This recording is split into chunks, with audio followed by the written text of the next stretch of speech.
আশারাম বাপুকে অন্তর্বর্তী জামিন সুপ্রিম কোর্টে।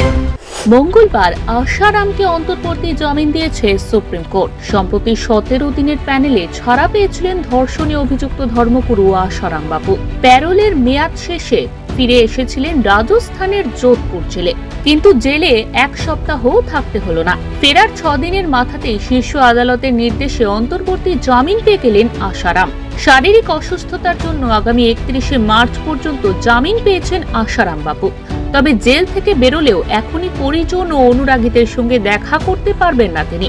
আপাতত তাকে শুধুমাত্র হাসপাতালে নিয়ে যাওয়া যাবে, তবে কোন হাসপাতালে তার চিকিৎসা করানো যাবে তা নিয়ে নির্দিষ্ট করে কিছু জানায়নি শীর্ষ আদালত। কে আশারাম বাপু? আশারাম বাপু নামে গোটা দেশ তাকে চেনে, তবে তার আসল নাম আশুমান সিরুমালানি হারপালানি। বয়স 83 বছর।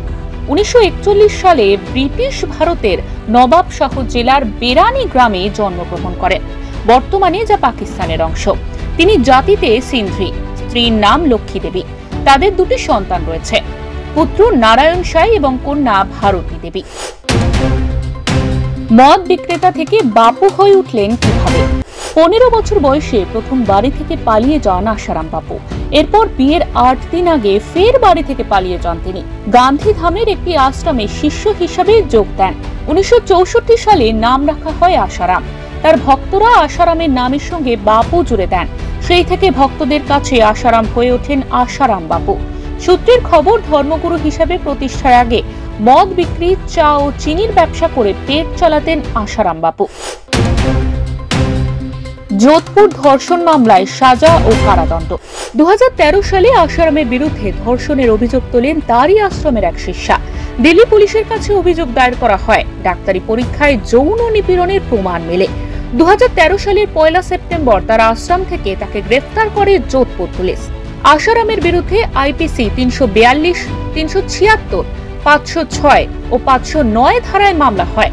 পাশাপাশি পক্সো ধারাও যুক্ত করা হয়। 2018 সালের 25শে এপ্রিল তাকে ধর্ষণের অভিযোগে দোষী সাব্যস্ত করে যোধপুর আদালত। যাবজ্জীবন কারাদণ্ডের রায় ঘোষণা করে আদালত। একই সঙ্গে তার 2 সহযোগীকে 20 বছরের কারাদণ্ড দেওয়া হয়েছিল।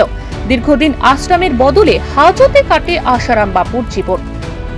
ব্যুরো রিপোর্ট, ওঙ্কার বাংলা।